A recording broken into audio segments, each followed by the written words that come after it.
Oh, we're off to a good start. Good morning, Lori. How are you? Hello, Lauren, and how are you on this fine day? I'm doing good. How are Do you you? know what movie I watched the other day? Somebody mentioned it, and I hadn't seen it in just, I don't even know how long, and I just watched it, and it's so funny. Groundhog Day. Oh, You know, yeah, that's a good one. and I know you guys in the audience, you all probably saw Groundhog Day, but now I wake up and I think it's Groundhog Day again. So I'm like, time to do the show. It's Groundhog Day. So welcome everybody to Groundhog Day. We're back again. And speaking of that, thank you so much to my frequent flyers that are here. It's always wonderful to have you. And if you're new to the show, welcome, welcome. You're going to find this to be a fabulous experience. And with that, Lauren, I am going. Oh, and Emma's there in our chat. Like I always say, small biz without Emma is not small biz. That's just how it is. We need our Emma to be there all the time. You go ahead and get us started, Lauren, because we got some fun happening today. All right, here we go. Oh, there it is. I was making sure the chat was open, but I see Emma in there now. Always lets us know. Watches our back for us too. All right. Is everything on your okay on your side, Lori? Yes, I can see your screen. So have at it. All right, here we go. So good morning again, everyone. My name's Lauren Simpson. I am with the SBDC, or the Small Business Development Center. We're a national program with over 1,000 locations across the country, and we offer no-cost services to local small businesses. Now, yeah, hopefully you paid attention to that no-cost portion. We're able to offer our services at no cost because your tax dollars have already taken care of our fees. For the Los Angeles Regional Network, we have several centers throughout the Los Angeles, Santa Barbara, and Ventura counties. And you'll see those, the physical locations on the map in front of you. You'll see that we are in Santa Clarita as well as Camarillo. We go all the way out to Laverne, Pasadena, throughout Los Angeles, the South Bay, down into Long Beach. Here's a deeper dive into what we offer, those free or no cost services that I had mentioned. And so we offer no cost business advising. And so you're able to sit free of charge with one of our business experts. And we have tons of experts in varying fields, from marketing to advertising to finances and taxes, to if you are just starting out and you're looking to create a business plan, we have sessions for you, or I'm sorry, experts for you. And you might even get lucky enough to sit with our guru of numbers, Miss Lori Williams. Actually, Lori is part of a team that we have here. It's a really specialized team. It's called the ACT team, Access to Capital. And so that group, that's their main focus, access to capital. So we have tons of resources for you. We also offer virtual trainings, and those are going to be comprehensive workshops that assist you in creating your business, starting your business, adapting it, and growing your business. So finally, please get in contact with us today. We, of course, want to help you get started. You can reach us by phone, 866-588-7232, or go online, smallbizla.org/new client. If you are outside of the Los Angeles area, please go to americassbdc.org/find your SBDC. Lori, really quickly, we're going to do quick housekeeping. Please put all questions into the Q&A. That's what Lori's going to be monitoring, the Q&A. The chat is where our party's at. You'll already see that there are tons of comments that people have already added. You can also check the chat for useful links that Lori would like to share with you and information. With that, Lori, I'm going to hand it over to you. I'm excited about today's show. Wonderful. Well, thank you so much. So we got to start out with the myth buster. So guys, hopefully I can get this right as I try to explain it so you get the full impact. So I'm going to start out by telling you a story. And then I'm going to give you words of wisdom. As you know, my mythbusters always come from things I experienced during the week. And a couple weeks ago, I can't remember, but I've been talking to you guys about the fact that you really want to understand whether you need to start an LLC before you just start it. And you need to understand what a DBA actually is. And I keep mentioning that there's so much confusion out in the marketplace about this. So yesterday, I had this follow-up call with one of the SBDC clients. And what happened is the background is for several years now, this person has had a company, just a side thing that she does, where she picks up people's laundry, washes it, and takes it back. She has a few people that she does this for. And she's had her company, and she gets paid through like a Zelly and transfers into her personal bank account. Sole prop operating fine. Everything was working well, right? And so she got this belief, she got it off the internet, that you have to separate your personal and your company funds, or it's illegal. Well, that's a true statement if you're incorporated, but not if a sole prop. It wasn't really clear, or she misunderstood. So she goes and calls a company, one of those like the LegalZoom, who helps her to set up an LLC, which she doesn't even need. She's a little confused on some things, finally, thankfully reaches out to the SBDC, talks to somebody else, and then finally gets to me. And she comes to me and she's like, I need to set up a DBA now. They told me I need to set up a DBA. And I said, first of all, you don't need a DBA with an LLC unless we're changing the name. But why are you even an LLC? And she explains to me. I go, well, that's not true. So come to find out, she's not even making that much per month. The $800 franchise fee would be a lot for her to pay. She was just trying to make some extra money while still being able to take care of her newborn son and not have them be a conflict. So I ended up, said, well, call that company, because when I looked at the filing, they put their own address on it. They put themselves as an agent of process. I see this all the time, generating additional fees, right? So I said, ask them, it's only been a month. Will they dissolve it? No, they were chargers. So I went through the dissolution documents and said, let me help you out of this. At the end of the day, she was so thankful, but heartbroken that she spent all this money having this company do this. So really, my point of my story today, although that's a familiar story, is really to give you Lori's words of wisdom. I wanted to bring to you what I want to say today. And that is, critical thinking is a requirement. In this day and age, the internet brings us a lot of information. I'm not saying anything new. But unfortunately, as you know, there's a lot of information that's not correct. And unfortunately, also, people you think may have correct information may not, because of, and hear me on this, things are complicated. The knowing whether you need a business license, whether you should be incorporated, your accounting, these are complicated subjects, but the small business community has it boiled down like they're simple, like they can be said in one sentence, simple pundit type things, and they can't. So when you're making decisions on tax, finance, accounting, everything, but I'm speaking of that specifically right now, you want to learn to ask questions. And my words of advice to you, question everything and trust in yourself. And the question mark is, why don't we trust in ourselves?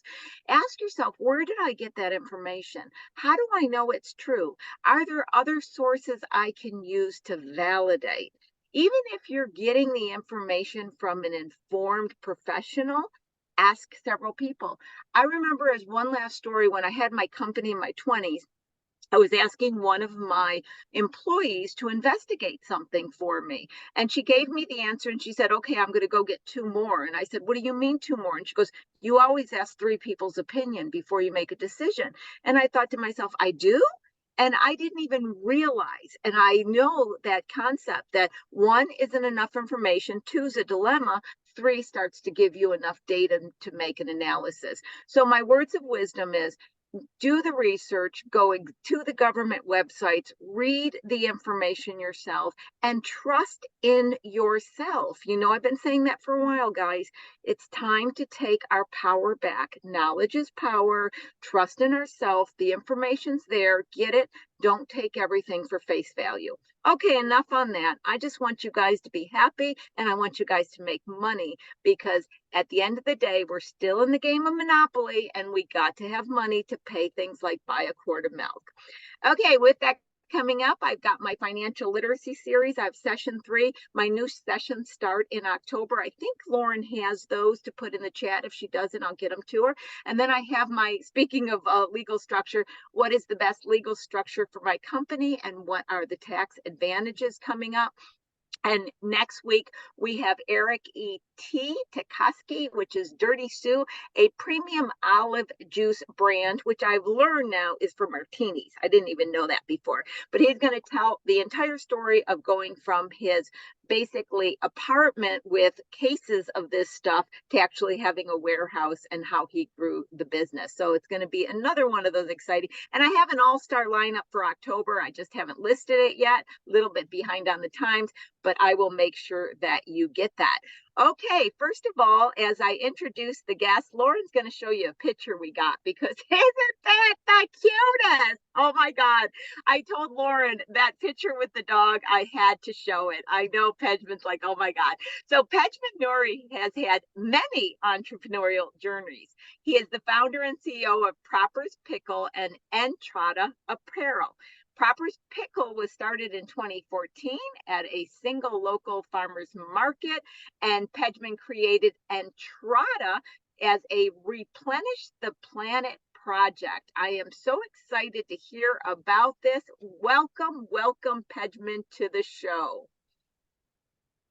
Hey, okay, I know I threatened I was going to show the dog picture. I could not help it. Yeah. See, in the audience, people know I always have my cat in a stroller and on a backpack. In fact, I carried her butt up a waterfalls, not up the waterfalls, but on this hike to see a waterfalls the other day. And I'm sitting there with her on the back because I told her she's so much bigger than your dog. And I'm like, okay, here we go. Okay, yeah. Up we go. And whenever I'm carrying her, she always leans back, which makes it even harder. I'm going, baby, lean forward. Yeah. Help me. Yeah. I'm so happy to have you on the show. So you've got so many stories that we're going to just start to walk through. But I want to kind of start with, you've got a background of entrepreneurship. You're always looking for creative ideas. And then let's go first in the first company you started. So why don't you get us a foundation?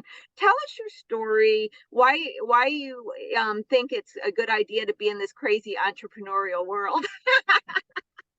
Yeah, no, of course. So a little bit of my background, born and raised in Southern California and went to school out here and shortly after graduating, got a job for a big corporation and started doing, the sales, the marketing and all that stuff. And, was on a great line for career and profession, but I just knew it wasn't for me. It didn't fulfill me in a certain way. And, growing up, I always thought it would be great to own a business, but I never had, any kind of idea of what I want to do, or at least work for myself. And in getting those first couple of jobs and working for big corporations, it kind of solidified that feeling I had, but still didn't really have an idea or a path yet. So I left that job and actually went, traveled the world for almost a year and lived in Thailand for a year and taught English just to get by, and then came back and, kind of was figuring out what I wanted to do and kind of led me to starting the first company, which was Pickle back in 2014. And even that one. Okay, so a couple things I got to unpack before we go. First of all, you have a story everybody's jealous of. So I traveled the world. I taught English. Then I came back and figured out what I want to do. So everybody's already going, oh my God, I would love that to be my story. I just wanted to mention that. But the thing we were talking about, I think it was last week. I can't recall they coming together. I think it was last week where our guest went and was in a corporate setting for some time before starting the entrepreneurial journey. And with you mentioning that, I just want to ask your question on this. I talk a lot that there is an advantage to working for somebody else for a time period before you launch your own, because you get a certain amount of exposure. And so many people just coming out of college now think it's great to just jump into your own company. And I'm not saying there's a right or wrong, but I'm saying there is some benefit of actually having some work experience. What's your opinion? Can we just touch on that before we go into Pickle? Yeah, no, absolutely. When my first job was actually in sales, in beer sales of all things. I was working for Anheuser-Busch, so one of the biggest beer companies around. And I learned sales tactics, techniques there that I still use to this day. Pros and cons of working for a company like that, obviously.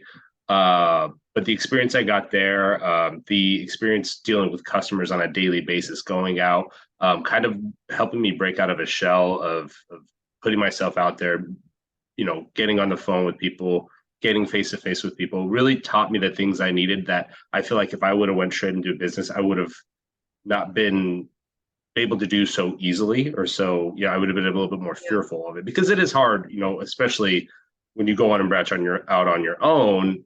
You're not going to have a lot of the support you have with a company like that. So the fact that I could kind of instill that in myself to begin with, I took that, when I was starting the company, and was able to use a lot of that. And I think that helped me in a lot of ways, especially when it came into dealing with a lot of the same kind of sales avenues too, being that, once we started dealing with, grocery and retail sales is what I really had my experience in. So it really did help that in that way specifically, but just in general, I feel like developing my skills to begin that journey as well.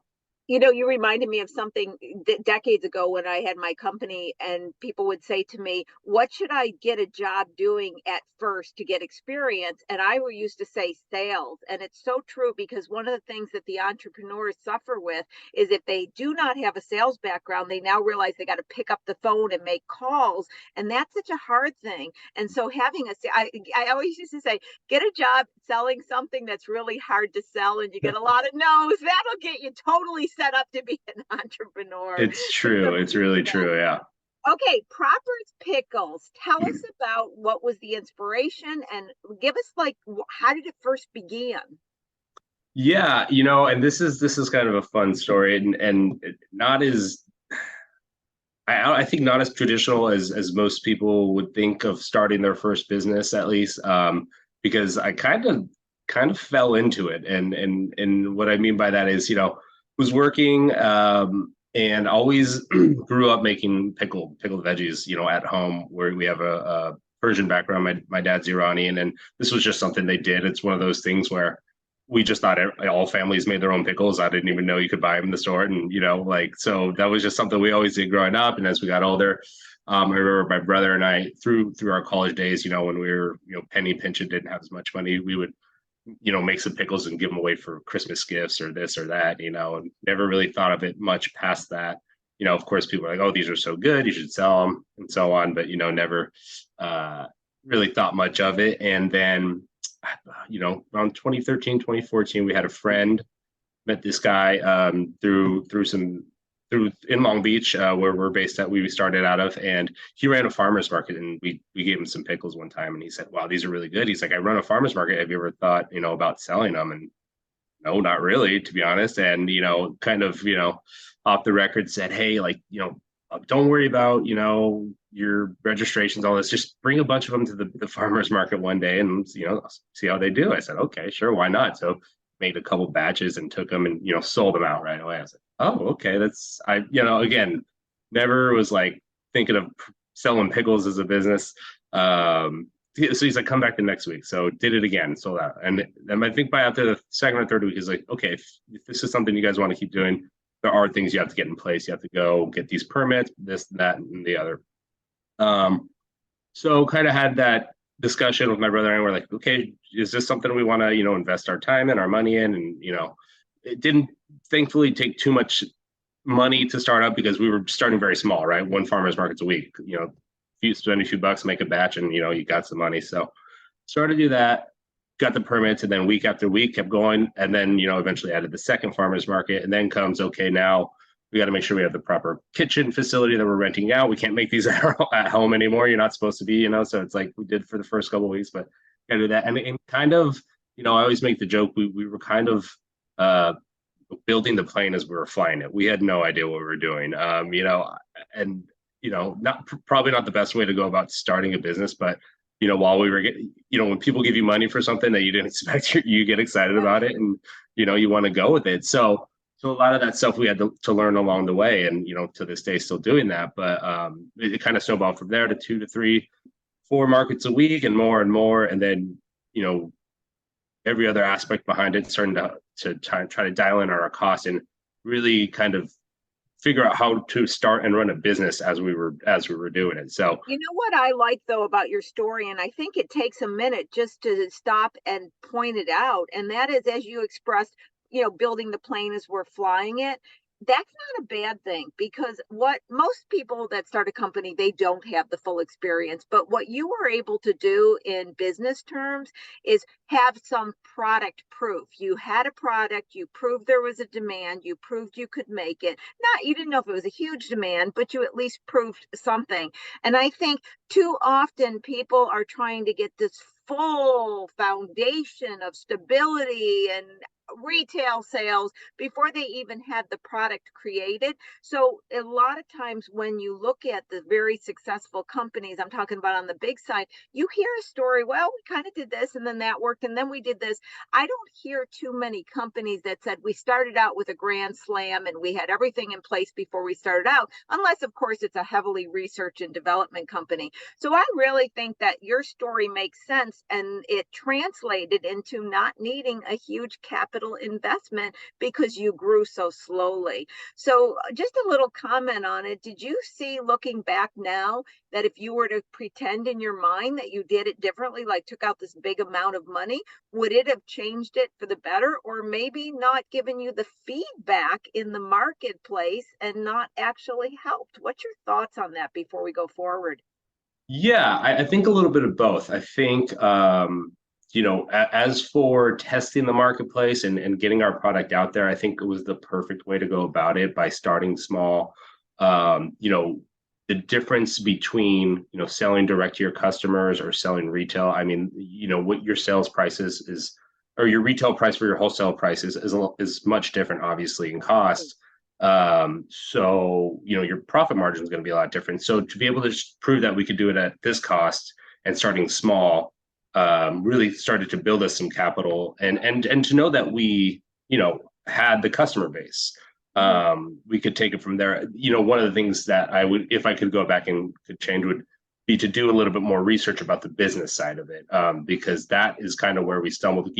And not to say that's our fault, because we were learning along the way, but had I done a little bit more at the beginning, it would have saved me time. And we've talked about this in your help with my finance part of it. I mean, I stumbled over that quite a bit and really botched that up for quite some time before I fixed it and made a huge mess of it. So on that side of the business, yeah, I definitely would have loved to done my homework a little bit more. But it's tough when you get caught up in the excitement of the business, the thing you love to do, which is make your product and sell it.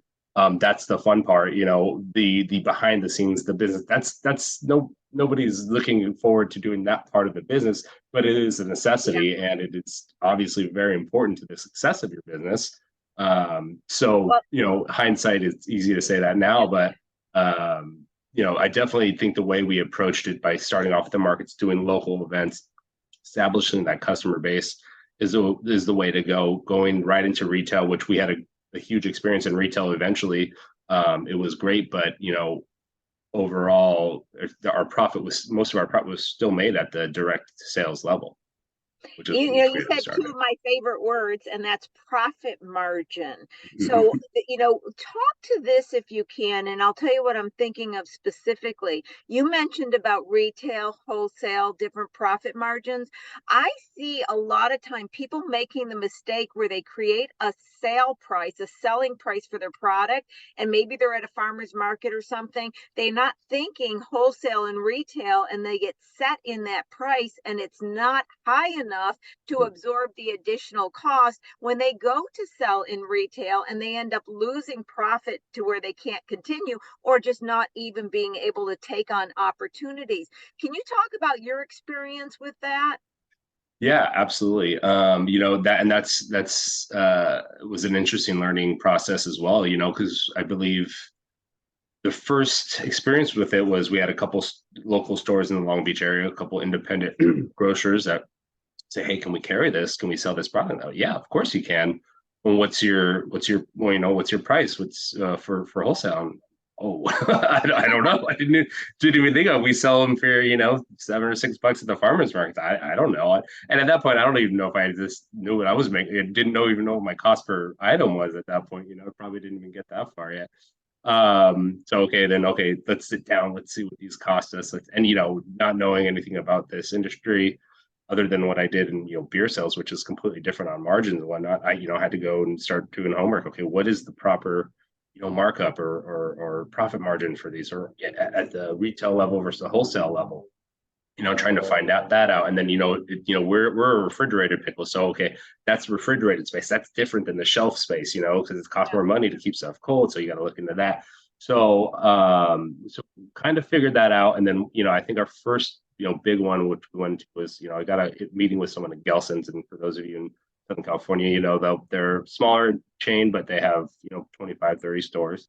And went in and got a meeting and just no idea what I was doing at this point, but they were actually pretty helpful. And they said, they liked the product. They said, okay, well, you guys got to come back to us. We'll give you another meeting in 6 months and get your pricing down. And what can you work with?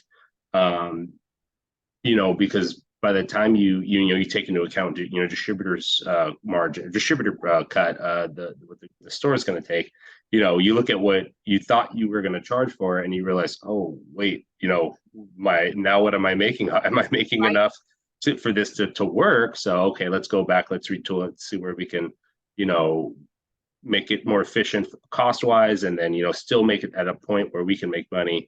Because there's a lot of costs that go into that. So it did take, the time to do the research, do that. And then, at that retail level, they're going to want you to, contribute to sales, the ads and stuff like that, to do demos, and all those things are costs you got to, account for.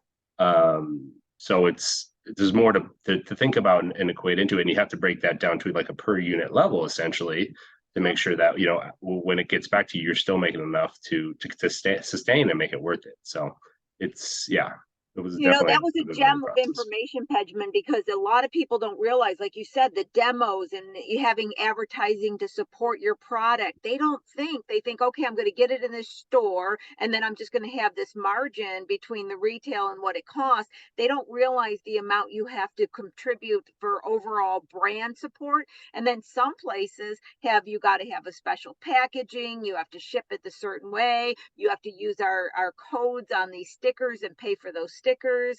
I mean, there's a whole lot that goes to it.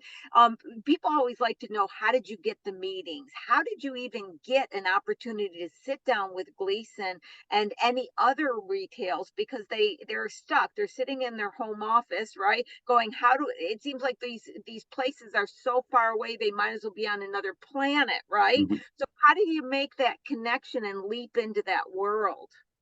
Yeah. And that's a tough one to do, especially nowadays, when people aren't taking as many face-to-face meetings. But at that time, I kind of, going back to what I learned in my first job, in my sales job, I filled up a cooler with samples, and I started going, door to door. I started going to these stores in person. I started finding who the buyer was, who just asking all the questions to whoever I could find in there.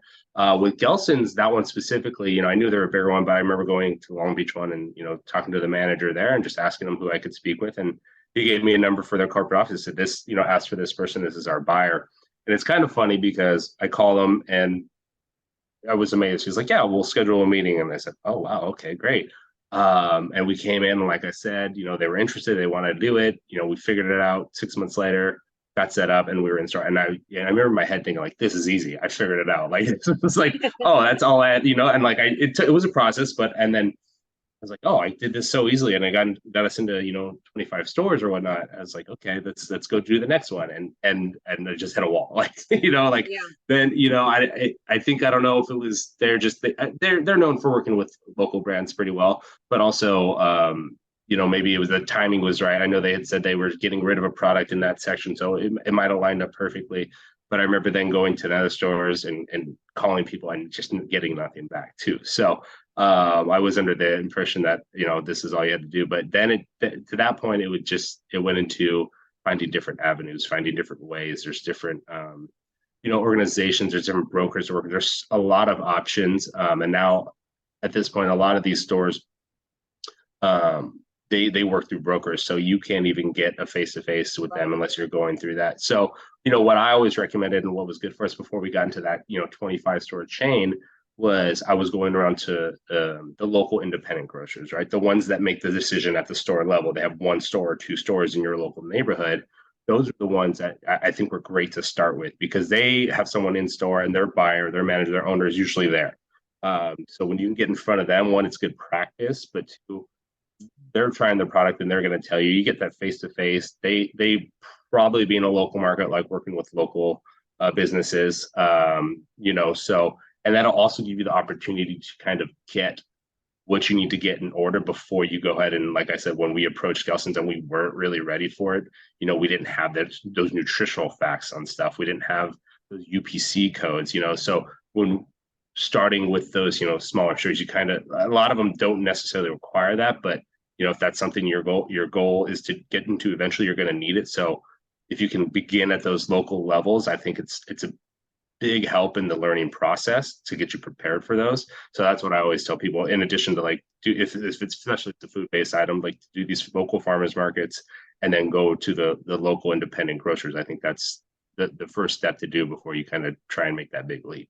I think that's really beautiful advice. I used to always say own your own market first, meaning your surrounding territory. And Mm-hmm. one thing, obviously, your approach showed your sales trading. Mm-hmm. It showed your sales training in that. And it's so true that you first get so many, but then incrementally adding more becomes more challenging. But, to your comment about starting with the smaller local stores, not only are they more forgiving when you don't know all the information and they're more approachable, but I've had several companies recently that, because of the high broker and distribution fees and the USPC and all that, they just pulled all of their product out of the big stores and are just now going with the small stores and just driving a little further to smaller stores because it's much more profitable for them to just stay within smaller stores. And I have two clients specifically that now is finally making money pulling it out of big stores. It was a hard emotion for them to take because there was such great ego in being in these big stores, but now they got money to buy, like, one bought a new BMW. So now it's a little bit better, and they couldn't even afford a car before. So it really is about looking at and seeing what makes sense. Before we go any further, I want to touch back on one thing, and that's the commercial kitchen, because so many struggle with commercial kitchens. And from my experience with a lot of different clients, it just seems to me, I can make the sentence, all commercial kitchen contracts were not created equal. It seems like you really got to talk with people and see what you're getting into and what the opportunities are and everything. Was yours just a slam dunk? You found one? Any words of advice on the commercial kitchen aspect of things? Yeah, it's be ready for a headache. Yeah, it's it wasn't a slam dunk. We started by looking for local spots. Now I think there are more of these what are they called, like these hubs of kitchens where they're specifically doing that, right? Everybody has a bay and you kind of work through their bay, shared kitchens essentially. What we did is we found a spot that was only using their kitchen in the morning, right? So we would go in there in the evening, and we were able to get a permit for like a partial use permit through the county and whatnot. So we've actually always gone that route. And that just takes a lot of digging, a lot of calling people.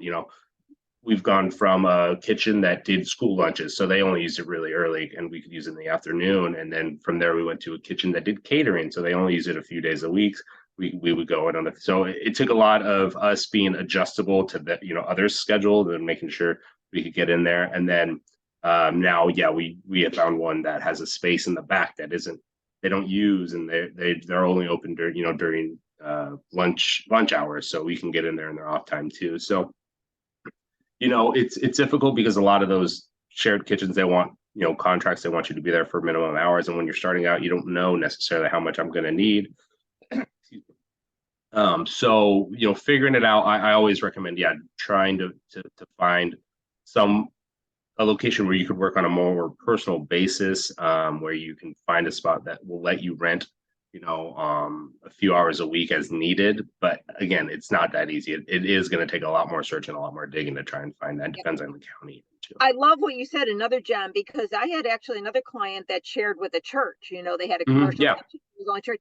And I always tell people, because you're right, they have to get in these contracts and you have to do these commitments. Figure out who has a kitchen just by default of the organization or association, and you can share. And so I'm glad to hear you had that same experience, because it really cuts down on the cost. And if you can be flexible, I mean, I know this one client had to take all the tubs and take them home at the end of the day and bring the tubs back, but he didn't have a contract and he saved a lot of money. And that within itself allowed him to actually get the product off the ground, and he wouldn't have been able to otherwise. So that's a pretty cool thing as well.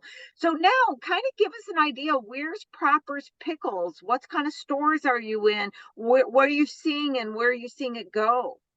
Yeah, so I mean, it's interesting that just going back to the client you were mentioning earlier that had to kind of pivot their process or their goals on it, but kind of a similar story for Proper's Pickle as well. You know, we at one point we were working with 3 distributors in California, 2 in Southern California, and 1 in Northern California. We got into and it was going really well. And we launched with them in January 2020.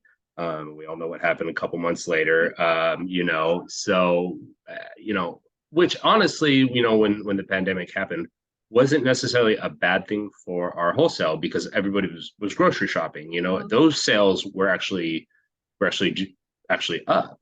So at one point, I think we were in over 100 plus stores, and in California, when a lot of people hear over 100 plus stores, oh wow, you've made it, like that's huge. But unfortunately, that's not the case, especially in the sector we're in. The margins aren't very big, like we were discussing. So, we were on the path, but with those increased sales and everybody buying the groceries and a lot of that industry seeing that bump in sales, it also saw a big kind of bottleneck in the supply side of it. And what that did was drive up costs a lot.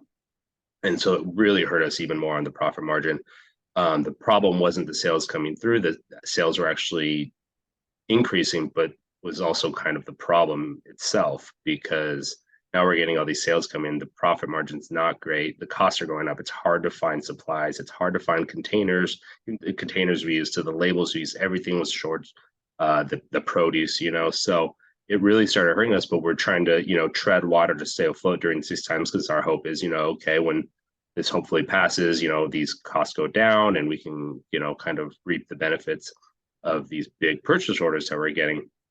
Well, that wasn't happening after 1 year and after 2. And, it was getting to the point where we were getting the orders, the production was increasing, and, it was hard to keep up with, and we were having a hard time. So then, I set my goals to finding a co-packer. And if anybody's, in this industry, they know that a co-packer is a great way to go. It's not easy, but it's a great way to go if you can't handle the manufacturing yourself anymore.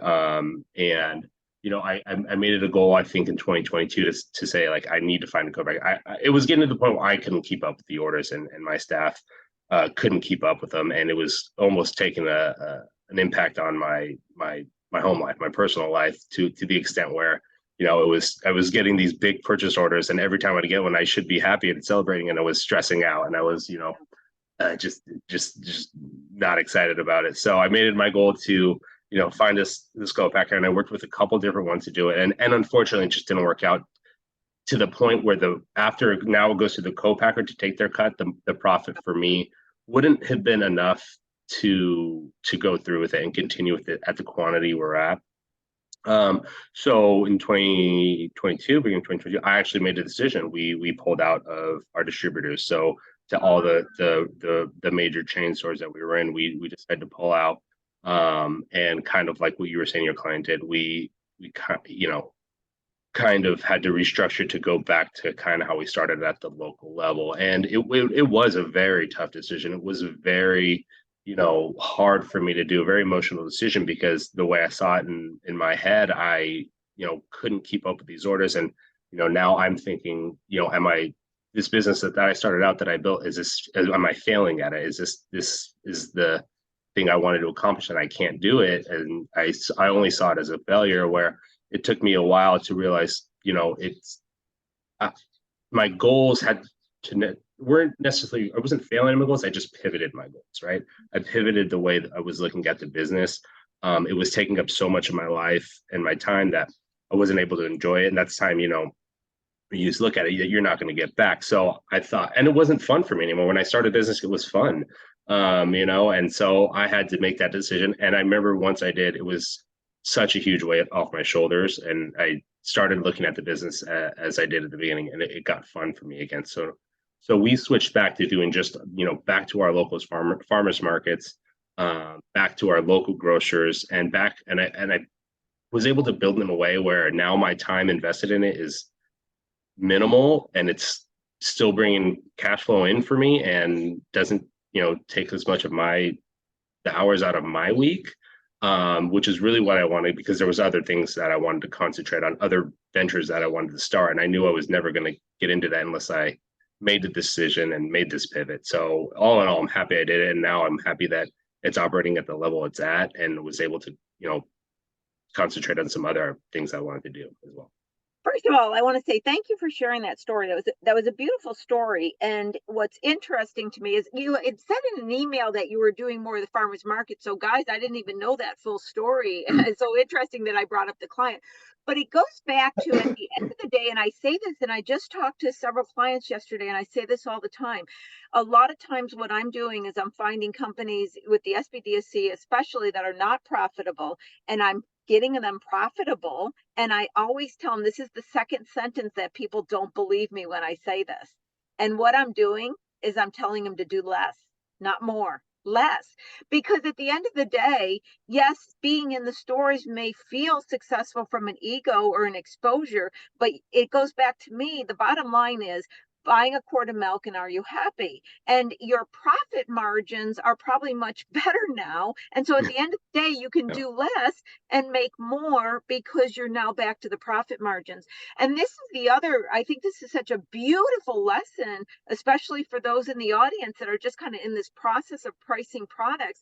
When we start out small and we're at like a farmer's market, we think, well, we can't make our price this high. We're getting all this money. That's being greedy. But you don't realize that that is going to be cut. And if it's cut so much, you don't have a choice. I had this client years ago. They were actually going through USC, is where I got that when I was a professor there.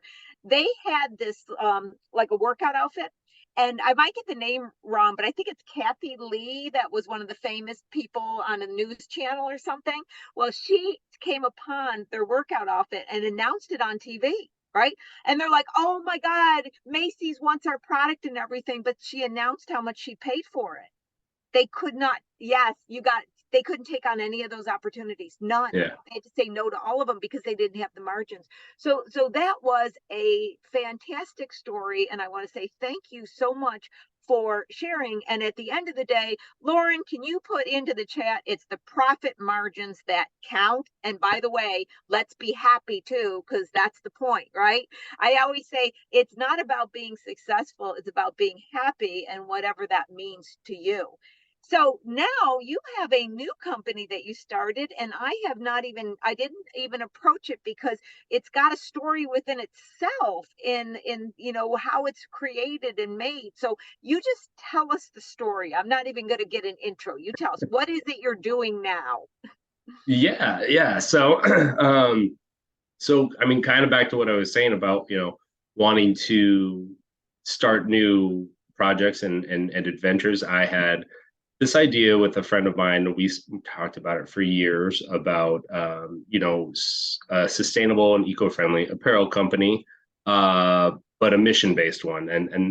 We're big outdoors people. We love getting outside, whether it be the mountains, the beach, whatever. We've always loved these activities, and we, you know, him and I would always talk about the beauty that we saw in nature, how much it gives to us. It really is, you know, like kind of our therapy, kind of our happiness to be outside. And we were talking one day, and we were looking at all the trees, and it was this weird conversation about how, you know, how many trees we consume, I think it was, in our lifetime. And we like did a Google search and looked it up, and it was like something like 700 trees, the average person. We're like, well, we've got to replenish those trees. We can't, like, you know, take from nature. We got to give back. So that was kind of the origin of it.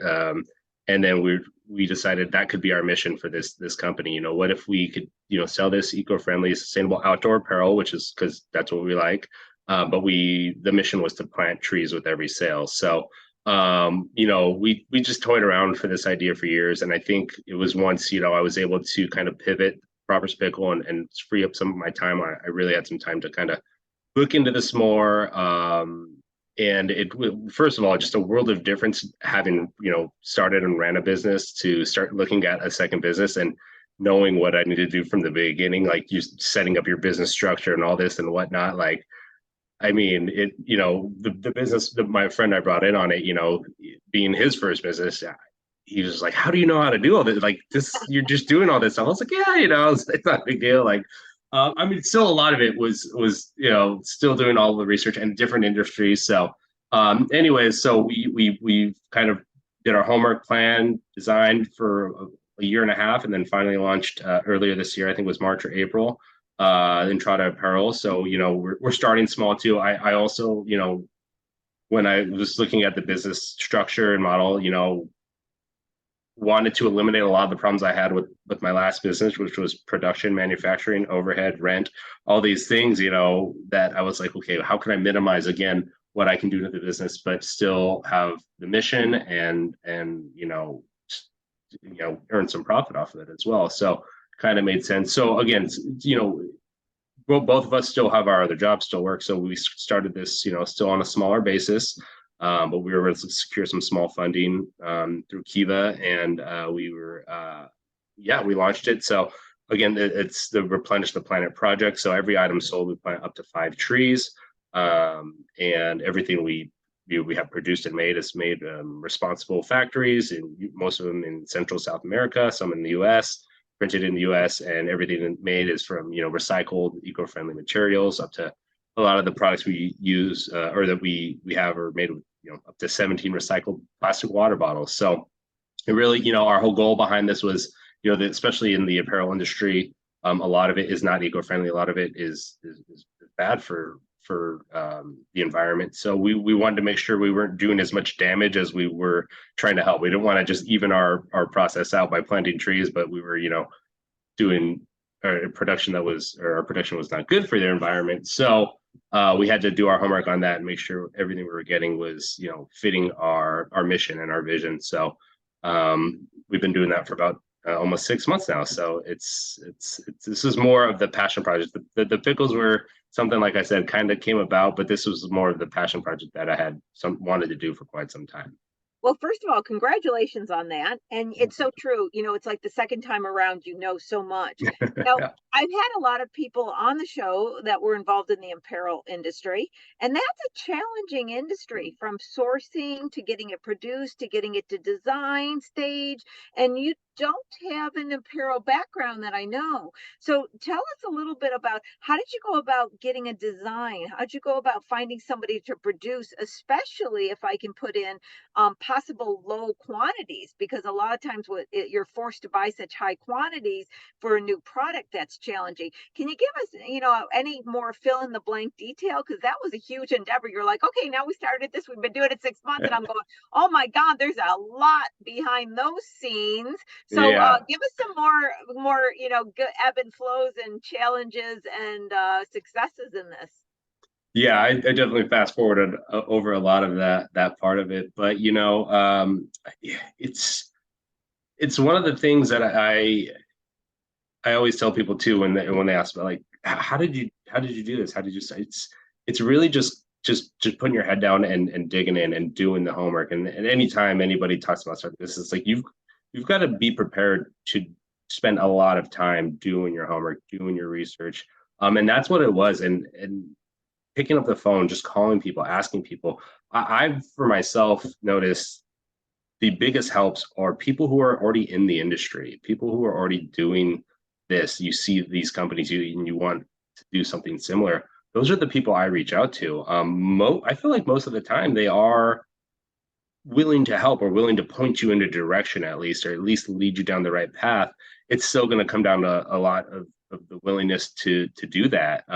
But for instance, with our design, that one was just doing research, finding companies, following them on Instagram, seeing who designs what, and then just reaching out. We found this one gal. So this company is actually a Denver-based company. That's where my partner is, and we decided to base it out of Denver. One, it's a little easier than California with small businesses on a lot of things that we've learned, but also with being an outdoor apparel, we thought best to be in Denver, a little bit more suitable.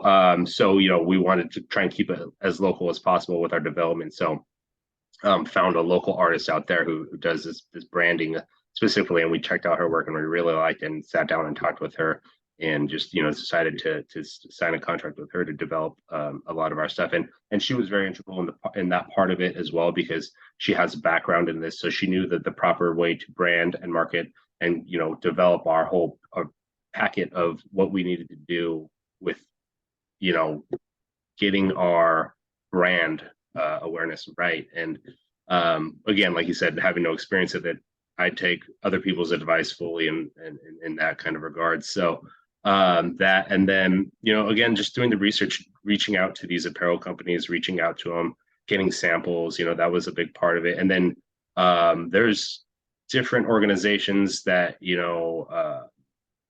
we tried to join and be a part of to kind of explore. We went to, there was a big show in Denver that was, I'm gonna blank on the name of it now, but it was a big outdoor apparel convention, and we were able to go to that, and we just he lives out there, so I went out there and we got tickets to get in, and we just stopped by every booth and asked questions and figured out, okay, this company does eco apparel, and it's really just kind of getting on the phone or getting on the ground and knocking on doors, and that's really all I can say, other than you got to be willing to put in the work for it, and try to figure it out. No, that's so true, and it's very good advice. Once again, your sales background came into play, although you were not selling at that point, but that getting a phone call, calling, talking to people, knocking on the door. And the other thing that I always tell people, I had a conversation with somebody yesterday where I was explaining to them they want to do web design, and I said, you got to sit in a room, in a dark room by yourself, with a computer and a blank sheet of paper, and write out the processes and identify how you're going about it. And her question to me is, can't I just find somebody who's done it and emulate their processes? And I'm like, no, I'm sorry. You got to use your brain. You got to think. And although it's good to go and research and look at examples to learn from, what you kept saying, you got to think. I had to research. I had to do that. I think hearing from people that it's a lot of work. You got to do your research. You got to think it through. You don't just find something online, download a template. I think we have a new entrepreneur mentality that's been sold incorrectly, that says just download, find a template and start a company and you'll have it done by tomorrow. Have you noticed that with people, that they don't realize the amount of effort and research and just plain sitting in a room with just your brain and thinking it requires? Yeah, absolutely. And I think that's a big part of it too. And because of that, I know personally, and maybe this has come from, running a business for the last 9 years or whatnot, but I know what I'm good at and I know what I'm not good at.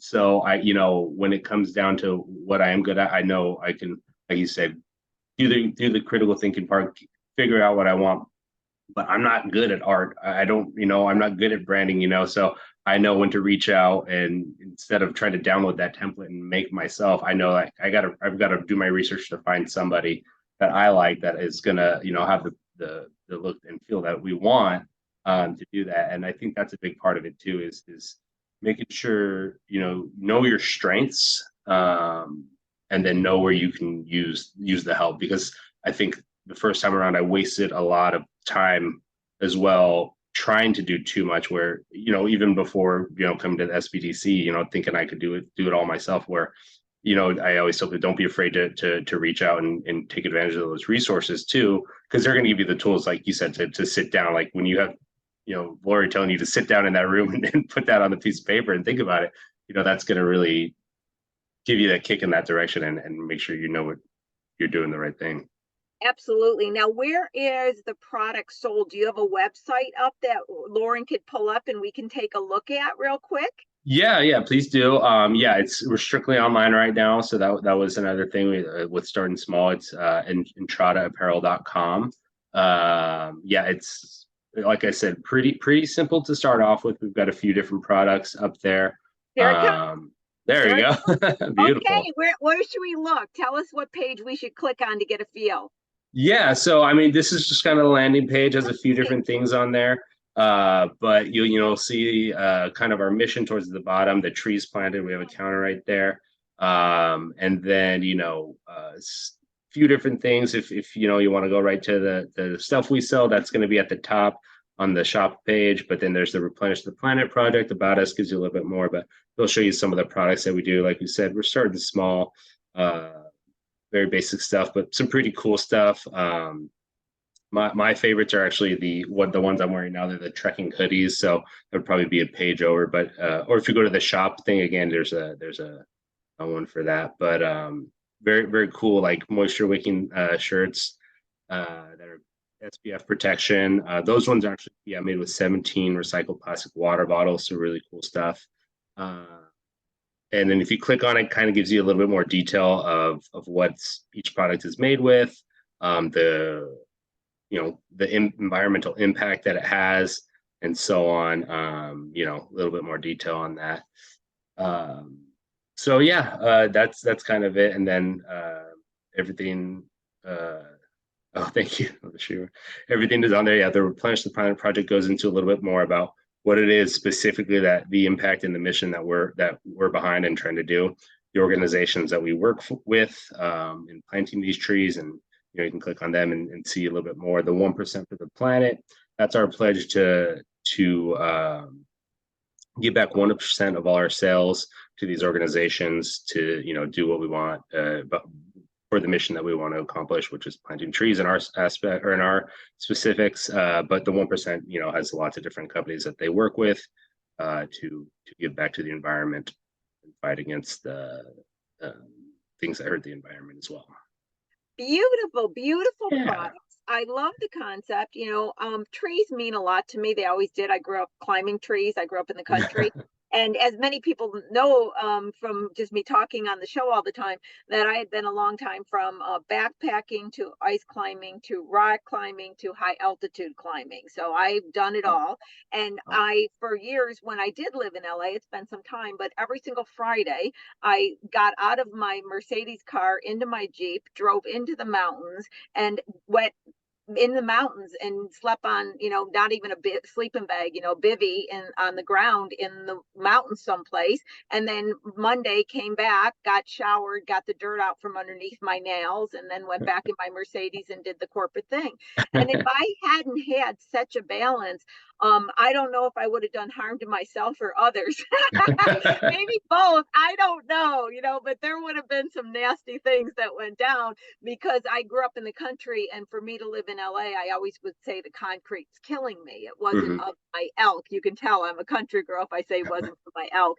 But in fact, I just went and looked at this tree that was 1,200 years old. And I took the boo. We went on a hike and I was at the tree. And I sat at the base of this tree and I said, tree, tell me what you know. What do I need to know? You've been here a long time. So that talks about a real love for a tree, because I really believe that I could communicate with the tree. And I just said, you've stood tall, and I'm having sometimes this standing tall on one day. Give me some inspiration here, tree. Let me know what's going on.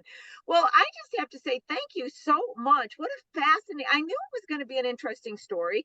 To me, you were a survivor of totally messing up QuickBooks and proved to me that I could get anybody's QuickBooks to be not messed up anymore and teach them desktop and have them do it correct.